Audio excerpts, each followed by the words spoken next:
Welcome to the podcast, where soft paws touch on heavy topics. I'm your host, Archie the Cat, professional napper, accidental philosopher, and your emotionally distant friend watching you from the fridge. All right, let's talk about it. Do you really need English in 2025? I mean, come on. Are you learning it to travel, get a job, or just to finally understand what mid means without feeling old? And to discuss this, we've invited a guest. You know him. You fear him. The one who sends you passive-aggressive messages at 2 a.m. The Green Menace. Duolingo. Hello everyone, I'm glad to be here. Let's learn languages together. Yay! Yeah, let's yay our way through this global language crisis, maybe with a few psychological traumas. So, OWL, why learn English in 2025? Can't I just use Google Translate or ask ChatGPT or just smile and nod confidently? Because English is still the global language for almost everything. Movies, memes, tech support, travel, influencers who make you feel pathetic. Right. I once heard sheesh near my favorite pet store and thought someone was sneezing. I said, bless you. But it turns out it means strong emotions or excitement, like when someone posts a cool photo or wins something. Also, if you want to talk to people from other countries, watch TV shows in the original, or avoid scam emails about lottery wins, you'll need English. Oh, those scammers. I get those too. Usually with Comic Sans and a message like, call now, time is running out. You have 2 hours left to claim your prize. Very serious. Okay, let's get real. Why do your push notifications feel like they were written by an ex with trust issues? We just want people to stay motivated. 5 minutes a day can do wonders. Better than doom scrolling. I'm not mad, just disappointed, said the bird. I saw a meme where you're outside someone's door with glowing red eyes, holding a shotgun. Caption, your streak is in danger. Yeah, memes may exaggerate a bit. Mostly. Someone got a push message. You wouldn't ignore me if I were a pizza. Of course, yes. And if you were a fish, I would go completely crazy. We play into the joke. It helps learners stick with plan. Sure, like handcuffs help people stay in relationships. But hey, people learn differently. Except kids. They don't like learning anything. You're not wrong, furry friend. But I can't help it. That's the app's policy. Let's compare your app to podcasts, like this one. You listen, you read, you learn, and if you're lucky, you laugh.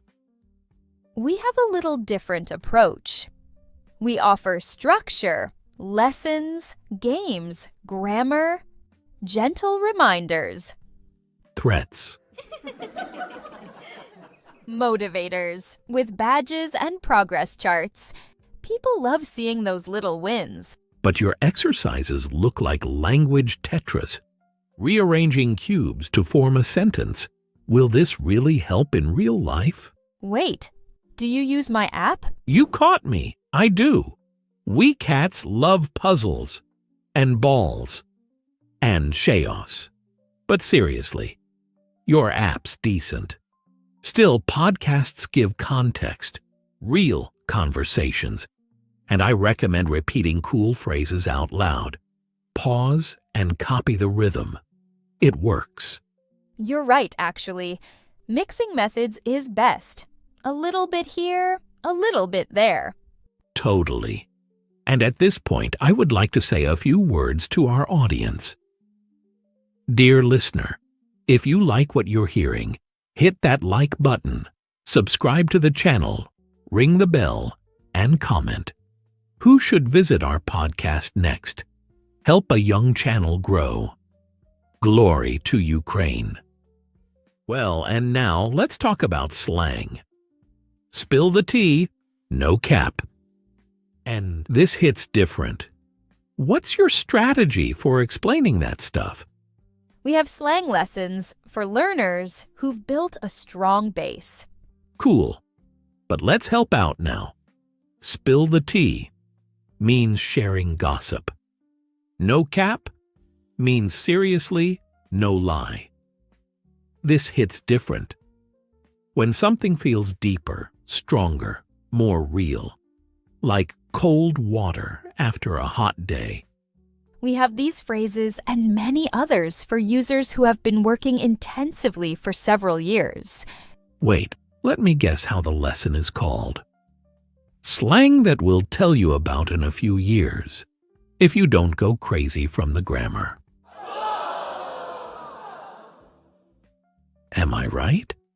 Language evolves. We try to keep up with the latest trends.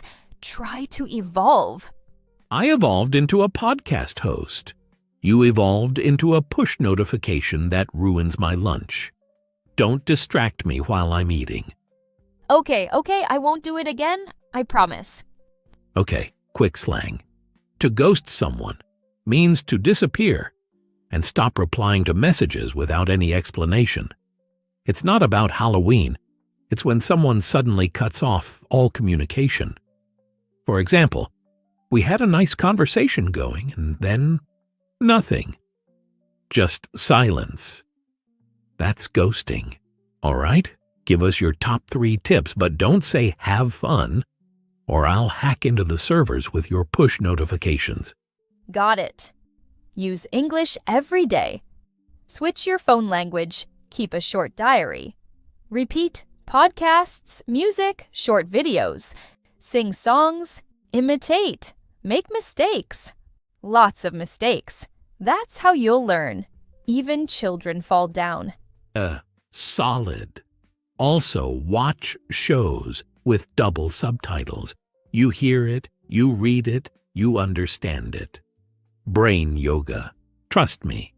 Just don't do real yoga while watching. You might pull something. Happened to me. Window yoga.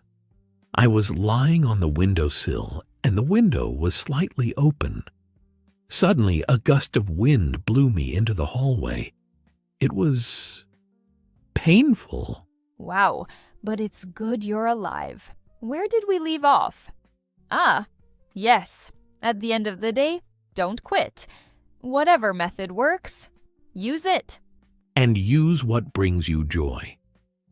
If it feels like homework, your brain will look for ways to engage in less important activities. Maybe mix it up. The app in the morning, the podcast in the evening. I think if you distribute it correctly, it would be ideal. You know what, Bird? I'm starting to like you. So, do you need English in 2025? Probably. Unless your life goal is to never understand what your favorite song actually says. Use apps. Use podcasts. Use memes. Use what works for you. Just don't use Comic Sans. Thanks, Greenbird. And thank you, dear listener. You could have watched food videos, but you chose this disaster. Subscribe to English with Archie the Cat, or don't. It's your business. But if you don't, Duo will come for you at night. Thank you for your attention, everyone. See you in the push notifications. Bye. See you, Duo. And now let's recall some interesting phrases that were mentioned today. Here's a quick recap. 5 slang expressions from today's episode that you definitely need to steal. Spill the tea, to share gossip or drama. Example, come here, I've got some tea about the office. No cap, I'm serious, no joke. Example, that burger was amazing, no cap. Hits different, when something feels stronger or more emotional than usual. Example, this song hits different after 2 a.m. And the last, ghost someone, to disappear without saying anything. Example, we had a chat and then he ghosted me. Sheesh, an expression of surprise or amazement. Example: sheesh, that car is insane. And bonus: it's mid. Something that's just okay, not great, not terrible, average or boring. Example: I watched that new movie. Honestly, it was mid. Thanks for watching or listening, whatever you're doing. We hope this episode was helpful, fun, and definitely not mid. Stay smart, stay curious, and keep learning however it works best for you.